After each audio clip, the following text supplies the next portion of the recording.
We have come over a way that with tears have been watered.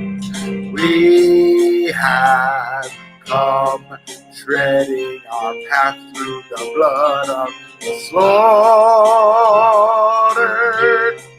Out from the gloomy past till now we stand at last where the white gleam of our bright star is cast. God of our weary years, God of our weary years, God of our silent tears, Thou who hast brought us thus far on the way, Thou who hast by Thy might led us into the light.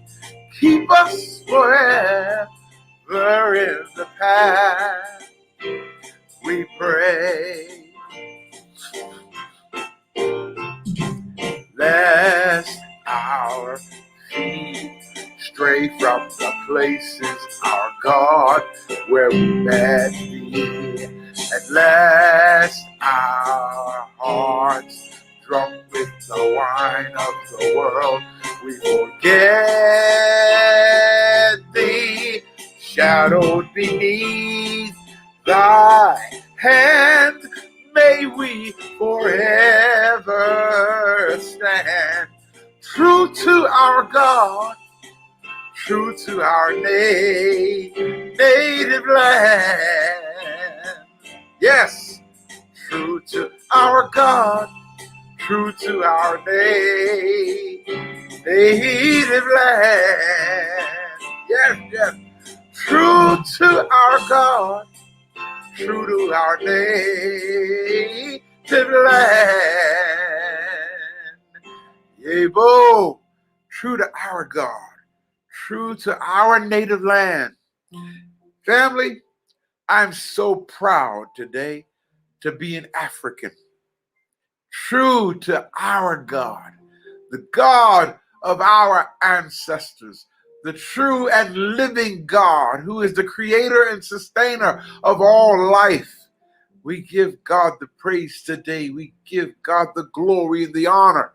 And we are thankful for another day to be able to come and talk with you and share with you in fellowship today. It's just a wonderful thing, man. It's wonderful. Yeah. Once again, welcome. Thank you for joining me today. I am so honored, family, that you guys, anxiously wait, for today. I mean, sometimes I see where you guys have logged on.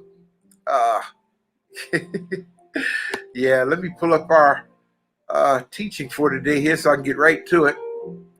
Yeah, man. But it's just wonderful. Thank you so much for joining. And again, to those of you who have made your donations, thank you. See, y'all something else, man. Here we go with the donations. Thank you so much, family. Da, da, da. Yeah, man. Okay, bear with me here as I try to get all this up on the screen. I got so much I want to share with you guys. I just want to say this before getting into the teaching today. I'm so thankful for the privilege of being able to be your teacher. It means so much to me. And sometimes I think about how I enjoy preparing the meal. I don't know how to cook like you guys can cook out there, like, real food. Yeah, I'm learning how to cook, especially since this pandemic. But one of the things that I have enjoyed doing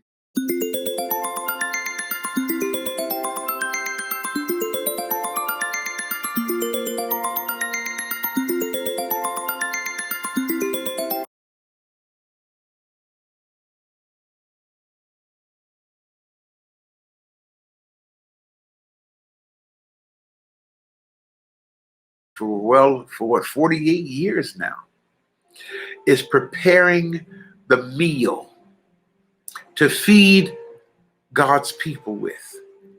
You know, there's the greatest joy is being that kind of a chef, being that kind of a cook, you know, preparing a healthy meal for you guys to help you live, to free your African minds, you know.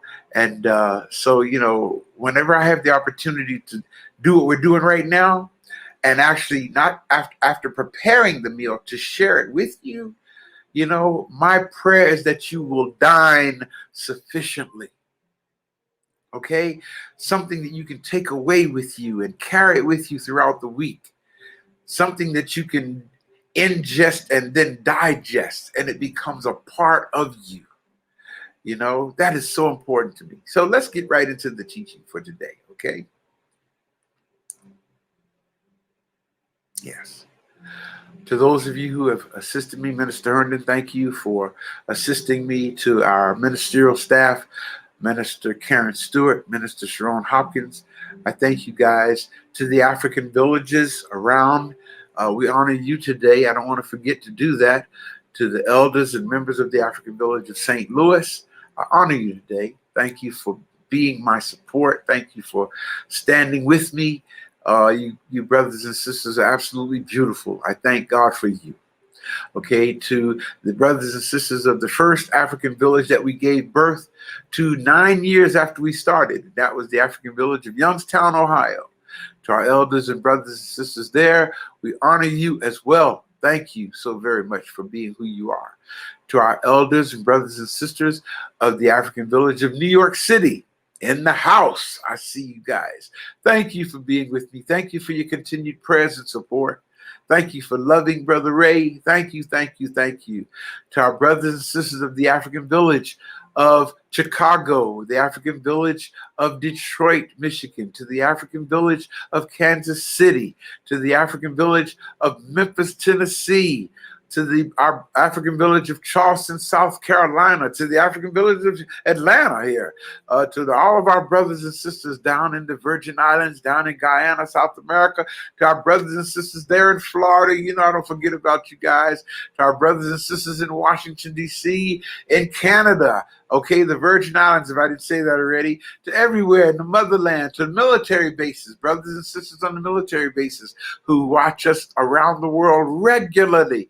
Thank you all for being a part of this assignment of freeing the minds of African people. And while I'm on that, okay, become a part of Brother Ray's mission of liberating as many African minds as we can. If you don't know how to do that, let me share it with you right now. Share the teachings, okay? Start a watch party of this video. If you're watching on YouTube, copy the link and mail it out, okay? Share with as many people as you can. We want our numbers to increase exponentially every week, okay? In fact, if you remember, I believe it was last week or week before, we gave you a figure of over 19,000 people that we had reached. And I was thinking that was the total amount. Okay, that was over 19,000 people just on our Facebook page of the African Village. Okay, Minister Herndon brought that to my attention. Okay, so that does not count the people on my Facebook page. That does not count the people that you shared to with the watch party. That does not count the brothers and sisters who are watching on YouTube. Okay, and besides, if you're on YouTube, subscribe to my YouTube channel, okay? Go ahead and subscribe there. So, man, I mean, our numbers are growing like crazy. I'm so thankful for that, okay? So thank you, family, for helping me to get this message out. Now let's get to the message, okay? Let's get to it. Well, as I always do, let's start off with this right here. And you're going to really need this today, okay? And repeat after me. Make a circle like this and repeat after me. The space inside this circle represents my realm of knowledge. All that I think I know about whatever I think I know is represented right here within this circle. I must keep in mind that there is more to know than what is within the circumference of my awareness. Okay? I hope you got that. Okay? That's my illustration that I use whenever I get ready to teach, because and as a teacher, I'm sure I'm going to say something that you might not already know. I hope I do, because then I'm teaching you. If I'm only saying what you know, I'm not teaching you anything, right? Okay? So I always start my teachings off with that illustration, all right? The objective of my teaching and why I do what I do, in fact, this is my reason for living, to be honest with you, okay, is to begin the process of undoing and reversing ideas and concepts that have been programmed into the minds of our people by the religious statements and church doctrines that have caused us to adopt a belief system that has resulted in our loss of contact with what is real, our loss of contact with what is factual, our loss of contact with what is historical, and our loss of contact with what is spiritual. Okay, so my assignment is to heal all that. You got what I'm saying? Yeah. So let's get into the teaching today. And just before I tell you what today's subject is, I forgot to mention our brothers and sisters there in Wilson, North Carolina. Okay, at AAA, African Awareness Assembly, with my dear friend and brother, Dr. Ricky Doutridge, is the spiritual teacher and leader there. To our brothers and sisters there in Wilson, Ma'ato Tep, I love you guys. It's so good to see you. And of course, our brothers and sisters in Memphis as well. Okay, the African Village of Memphis, Tennessee. Yeah, thank you for being with us today, guys. All right, listen, the subject for today I want to teach you is this. What happens when you are entrenched in unverified beliefs? Okay? What happens when you are entrenched in unverified beliefs?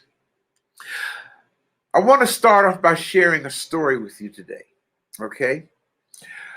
Some of you might have heard me share this story before, and I use this story, especially when I'm teaching children. I love to teach using stories, right? And of course, we adults ain't nothing but big children anyway, so I hope you enjoy it. But here's the story.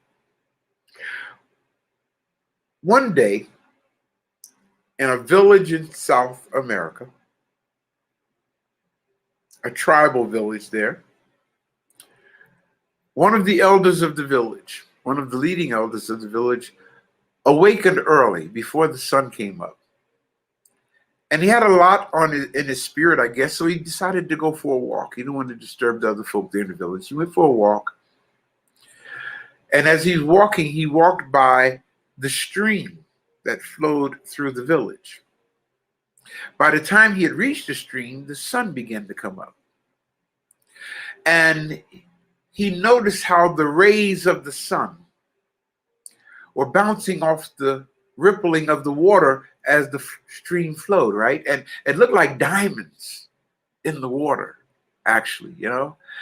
And the elder looked at the stream and saw how beautiful the glory of God was, looking at the stream. And he was so inspired by what he saw that when he got back to the village, he shared with the brothers and sisters in the village his experience by the stream. He told them, I saw the glory of God in the stream this morning. He said it with such enthusiasm that the villagers began to talk about his experience. Well, a couple of generations later, somehow or another, what that elder said got twisted around. The elder said, I saw the glory of God in the stream. But by the time people had repeated it so many times, it had morphed into, I see God in the stream. Got me? Okay, and as generations begin to continue to tell this, it morphs some more to God is in the stream. And as more generations told the story, it morphed even more into it being the stream is God. Okay? Follow this well. And this began to become the teaching in the village, to the point to where the people in the village began to go out and bow down and worship the stream. One day, a scientist came through and he saw the people worshiping the stream. He asked, "Why are you guys worshiping the stream?" And they said, "Because the stream is God." So the scientist said, "You know what? Let me find a way to teach the truth to these people. If I just tell them the stream is not God, they'll run me out of here. So I have to prove to them, I have to show them the evidence that the stream is not divine." So what he did is he took a sample of water and put it under a microscope and allowed the people in the village to come look into the microscope to see the truth, that the water is not divine, that the water is not pure, that the water is not holy, that the water is not flawless. And as the elders came and looked in the microscope, they jumped back,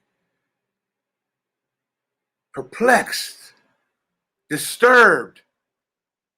One elder looked 2 or 3 times, upset of what he saw when he looked into the microscope. They called a council meeting. And after the council meeting over, the elders came out dancing and rejoicing and singing. They had such rhythm and song that the scientists rejoiced because he thought that they had learned the truth about the stream.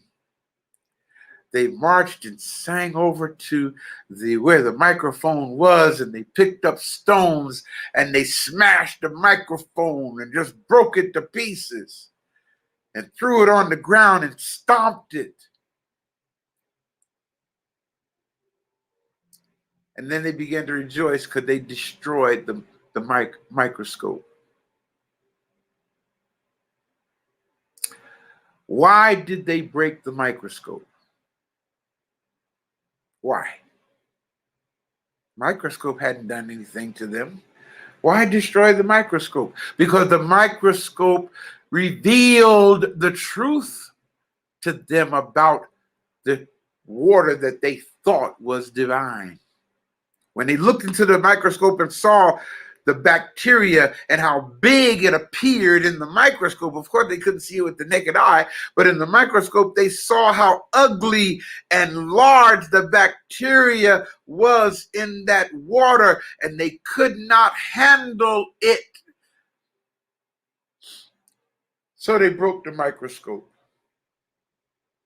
Brothers and sisters, the story that I just shared with you is a depiction of everyone who is convinced about what they believe, but have never confirmed or verified what you were made or programmed to believe. So I ask the question to you today: why are you convinced about what you believe? Just like those villagers were convinced that the stream was God.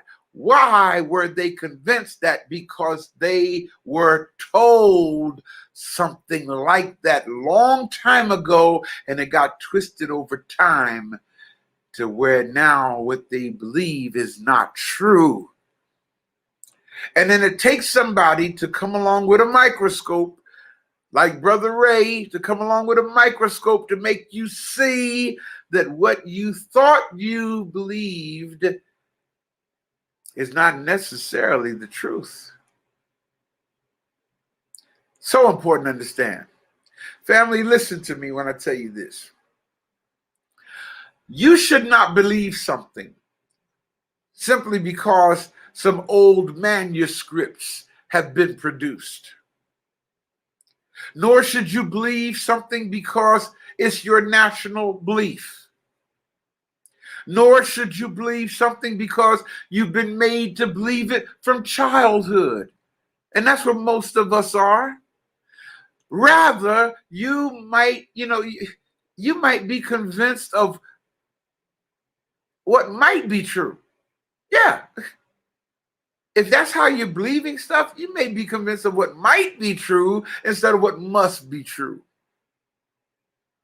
Instead of believing something simply because you were raised to believe it, or because you were told to believe it, or because it's your national belief, or because you believed it from childhood, rather you should reason truth out. Yes. Reason truth out. And after you've analyzed it, after you have found out that it is good for you and others, then know it. Now, I didn't say believe it. I said know it. Get to know the truth. Don't just believe it, because see, to believe means you don't know. You got me? And that's really what this message is about today. Once you find that this is the truth, then know it and then live up to it and help other people do that too. Because you will know the truth, right? And the knowledge of the truth will make you free. A very bad and dangerous habit that many people have, y'all. I had it too. Years ago, I had this habit. Like many of you out there have it. But a very bad and dangerous habit is incorporating what you hear as truth without verifying whether or not what you've heard is in fact true. That's a very dangerous thing, man. But yet we do this in many areas of our lives. We do that when it comes to hearing rumors. Hearsay, we take it as truth. Opinions, we take people's opinions as truth. And most importantly, we take our doctrines and our religious beliefs as truth, even though we didn't stop to verify it growing up. Let me tell you what I've learned about us. I've learned, brothers and sisters, that we wholeheartedly believe and defend what we cannot prove. Let me say that to you again. We wholeheartedly believe. I didn't say no. Believe. We wholeheartedly believe and defend what we cannot prove. And we readily reject and disbelieve what we cannot disprove. I don't know what's wrong with us there, man. Okay? The truth comes to us and we don't want to believe that. We can't disprove it, but we don't want to believe it. But if somebody comes along and tells us something that don't even make sense, it's not even realistic, you want to believe that. You want to defend that. Okay? We need to develop the habit, brothers and sisters, of the Bible verse in Acts 17:11. In Acts 17:11, it says these words. Okay, it says these words in Acts 17:11. It says, and these were more noble than those in Thessalonica, and that they received the word with all readiness of mind. But it doesn't stop there. It says that they searched the scriptures daily to see whether what they heard was true or not. We don't do that. But yet the practice is recorded right there in Acts 17:11 in your Bibles. So why don't you do that? Don't just hear, but search to prove that what you heard is true. Understand, brothers and sisters, when it comes to our soul, our psyche, our mind, when it comes to that and what we feed it, the only thing that we should want is the truth, not tradition, not people's opinion. We only should want the truth. But the truth has a very powerful and effective enemy, family. That enemy is called religion. That enemy is called tradition. Nothing has been more damaging to the receiving of truth as religion. Nothing. Brothers and sisters, listen. In order to free our minds, man,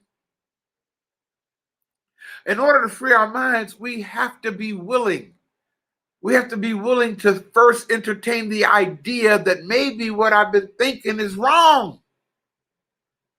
As a teacher, I understand that the first step in freeing the mind of a misinformed person is to understand what has blocked that person from attaining freedom. And then I have to crush that obstruction as a teacher. A lot of times that's when folk don't like you, when you're crushing the obstruction in their mind that they have become so comfortable with. You see, family, in order to bring salvation to a people who have been miseducated, the teacher must first of all show them where and how they have been miseducated. That's the job of the teacher. So I ask you the question, how does religion or tradition become what is believed to be the truth? How does religion come to be believed as the truth? By three things. The first thing is what you've been told, you receive it. That's the first thing. You received what you were told. You received it because you trusted the people you heard it from. Your parents, your teachers, your preachers. So you received what they told you. Okay, what you see, what you hear, what you experience, you receive that. The second thing is you paralyze your own analytical ability or paralysis of analysis. You received it, but you didn't analyze it. You didn't break it down. You didn't question it. You didn't attempt to analyze what you saw or what you heard or what you experienced. You just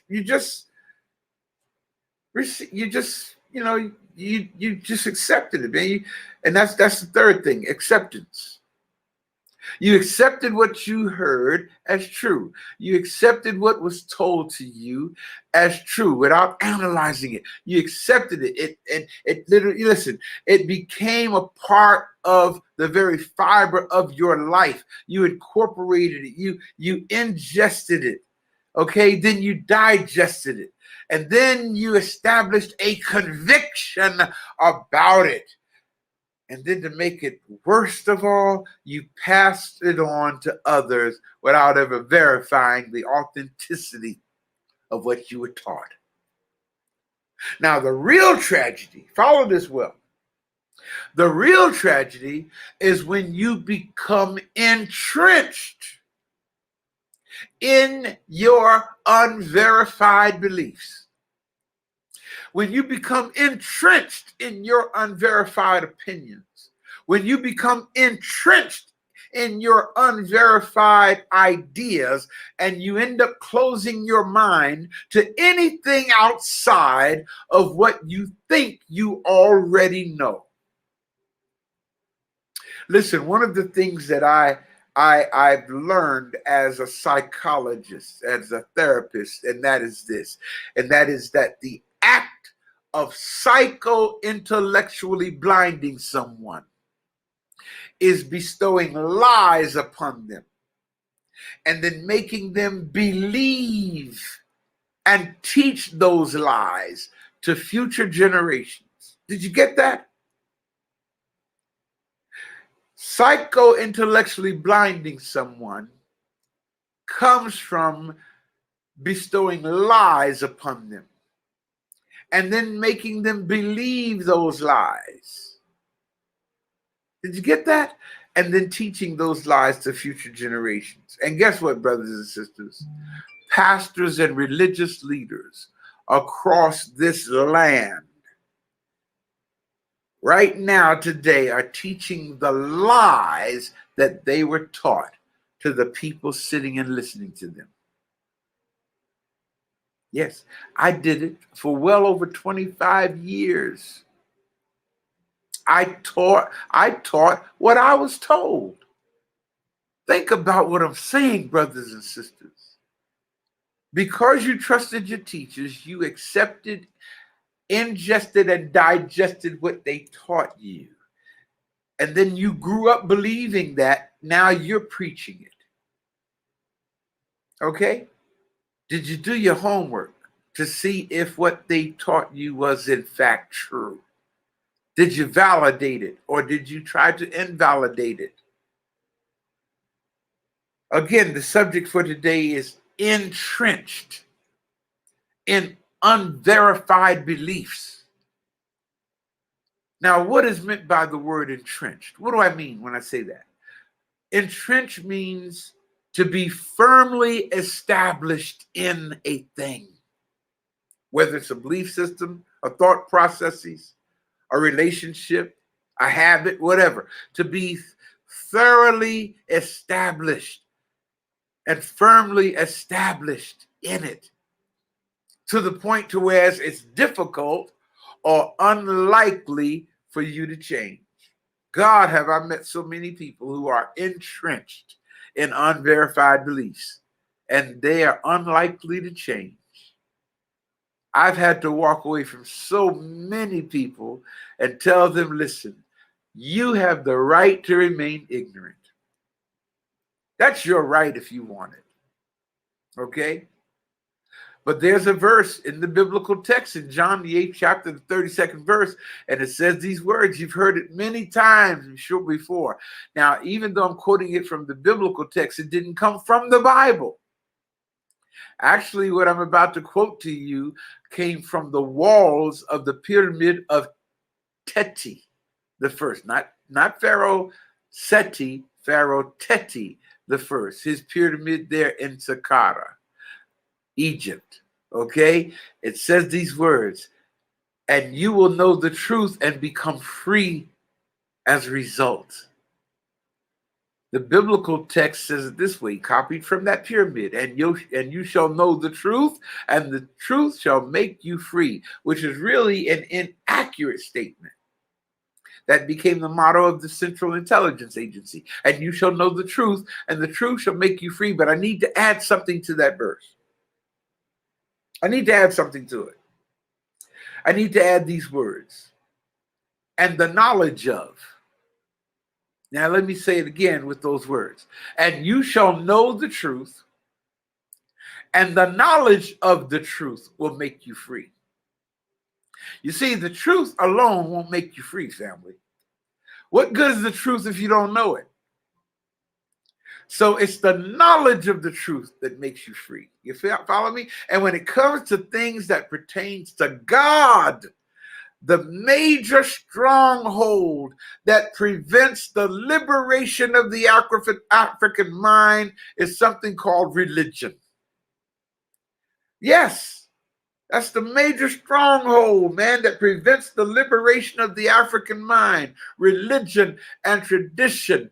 Listen, y'all, in order to falsify the consciousness of a person or a people, you must manipulate their history. And to manipulate a people's history is to manipulate a people's consciousness. And to manipulate a people's consciousness is to manipulate a people's possibilities. And to manipulate a people's possibilities is to manipulate a people's power. Did you get those four things? Let me say it to you again. To falsify, in order to falsify the consciousness of a person. Listen, if a person has wrong consciousness, then what good are they? Okay? So in order to falsify the consciousness of a person, you have to first manipulate their history. And in order to manipulate a person's history, you have to manipulate a person's consciousness. And to manipulate a person's consciousness, you have to manipulate a person's possibilities. And to manipulate a person's possibilities, you manipulate that person's power. Understand this, brothers and sisters. This is why we're suffering the way we are.